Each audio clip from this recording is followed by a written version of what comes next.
আমরা তো জানি জন্মদিন উদযাপন করা জায়েজ নেই, কিন্তু আমরা দেখলাম বন্যা দুর্গত ক্যাম্পে শিশুর জন্ম উপলক্ষে আসন্না ফাউন্ডেশন ভালো খাবার আয়োজন করেছে। এটা কিভাবে জায়েজ হতে পারে? শনিবার আর বুধবার নাকি নখ কাটা যায় না, এটা কি সত্য?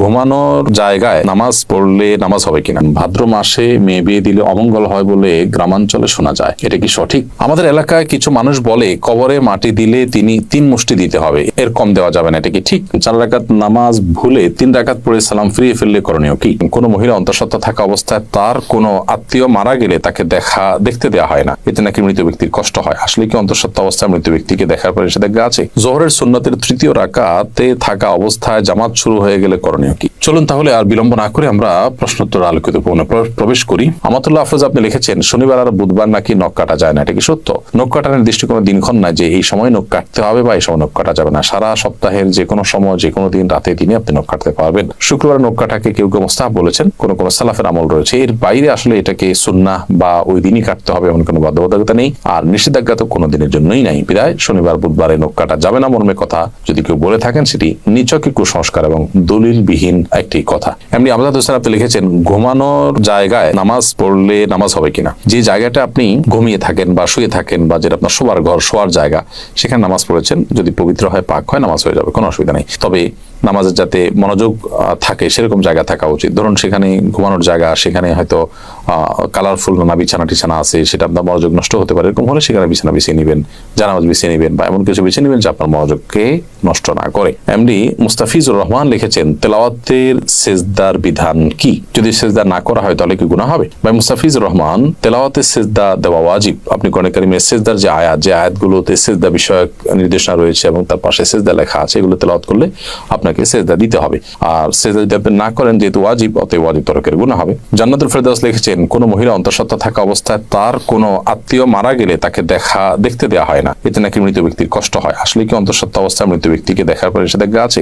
সম্পূর্ণ ভিত্তিহীন এবং কুসংস্কারাচ্ছন্ন কথা। অন্তঃসত্ত্বা থাকা অবস্থায় অনেকগুলো কুসংস্কারের কথা আমরা জানি। এটা কাটা যায় না, সেটা কাটা যায় না, তারপরে চন্দ্রগ্রহণ হলে বাহির হওয়া যায় না, তারপর এই যে আরেকটা নতুন করে শুনলাম যে কোনো আত্মীয় মারা গেলে তাকে দেখা যায় না। একেবারেই ভিত্তিহীন কথা। আপনি যাদেরকে জীবদ্দশা দেখতে পারতেন, মৃত্যুর পর তাদেরকে দেখতে পারবেন। ধরুন আপনার শ্বশুর মারা গেছে, তো আপনি তাকে দেখতে পারবেন, যার সাথে আপনার দেখা দেওয়া যায় তাকে আপনি দেখতে পারবেন। অন্তঃসত্ত্বা হওয়া বা না হওয়ার কোনো সম্পর্ক এর সাথে বা এর কারণে কোনো পার্থক্য বিধানের ক্ষেত্রে হবে না। এমনি দেলোয়ার হোসেন লিখেছেন আমি গরু পালন করি, অনেক সময় গরুর প্রস্রাবের ছিটা কাপড়ে লাগে, এই কাপড় পরে নামাজ পড়া যাবে কি না? ভাই দেলোয়ার হোসেন, আপনি যে গরু লালন পালন করেন, এই গরু লালন পালন করতে গিয়ে যদি ছিটা পড়ে, সেই ছিটা যদি শুয়ের আগার সমপরিমাণ হয়, এরকম ক্ষুদ্র খাদ্র ছিটা যদি পড়ে 2-4টা, কোনো অসুবিধা নেই, এতে অসুবিধা হবে না। কিন্তু যদি অনেক বেশি পেশাব লাগে, ছিটা নয় বরং ফোঁটা পড়ে, অনেক ফোঁটা পড়ে, তাহলে সেক্ষেত্রে সেই কাপড় আপনাকে পরিবর্তন করে বা কাপড়ের সেই জায়গাটা ধুয়ে, যেখানে লেগেছে ধুয়ে আপনাকে নামাজ পড়তে হবে। আমাদের এলাকায় কিছু মানুষ বলে কবরে মাটি দিলে তিনি 3 মুষ্টি দিতে হবে,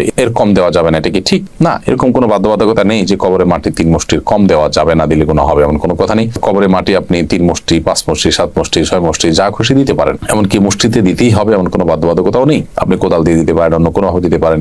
মৃত ব্যক্তিকে দাফন করা ফরজে কিফায়া। সমাজের কিছু মানুষ যদি সেটি করেন, সবার তরফ থেকে সেটি আদায় হয়ে যায়। অতএব মৃত ব্যক্তিকে দাফন করার এই কাজ আপনি শরীক হলেন, একটু মাটি দিলেন, এটা সবের কাজটা আপনি করেন, বাট আপনার এটা মাথায় রাখা দরকার যে 3 মুষ্টি দিতে হবে এরকম কোনো বাধ্যবাধকতার কথা কোরআন বা সুন্নাহর কোথাও বলা হয়নি। এমডি মুখলেসুর রহমান আপনি লিখেছেন 4 রাকাত নামাজ ভুলে 3 রাকাত পড়ে সালাম ফিরিয়ে ফেললে করণীয় কি? 4 রাকাত নামাজ যদি 3 রাকাত পড়ে সালাম ফিরিয়ে ফেলেন এবং সালাম ফেরানোর সাথে সাথে মনে পড়ে, তাহলে ওই অবস্থা আপনি দাঁড়িয়ে যাবেন, আরো 1 রাকাত যুক্ত করে তারপর শেষে সিজদায়ে সাহু দিবেন। ইনশাআল্লাহ তাতে আপনার সালাত আদায় হয়ে যাবে। যদি সালাম ফেরানোর পর কথাবার্তা বলেছেন, উঠা বসা করেছেন বা সালাত ভঙ্গকারী কোনো কিছু হয়েছে, হাঁটাচলা করেছেন, এরপরে আপনার মনে পড়েছে, তাহলে ওই সালাত পুনরায় আপনাকে আদায় করতে হবে। অর্থাৎ হাঁটাচলা করেছেন, উঠা বসা করেছেন, কথাবার্তা বলেছেন, এরপর আবার 1 রাকাত প্লাস করে সিজদায়ে সাহু দিলে কিন্তু আর হবে না। 4 রাকাত সালাতকে 3 রাকাত আদায় করেছেন, করে সালাম ফেরানোর সাথে সাথে মনে পড়লো বা সালাম ফিরিয়েছেন, কোনো সালাত ভঙ্গকারী আর কোনো কাজ করেননি, মনে পড়েছে, তাহলে তৎক্ষণাৎ তার সাথে আরো 1টি রাকাত যুক্ত করে সিজদায়ে সাহু দিবেন, সালাত হয়ে যাবে ইনশাআল্লাহ তাআলা।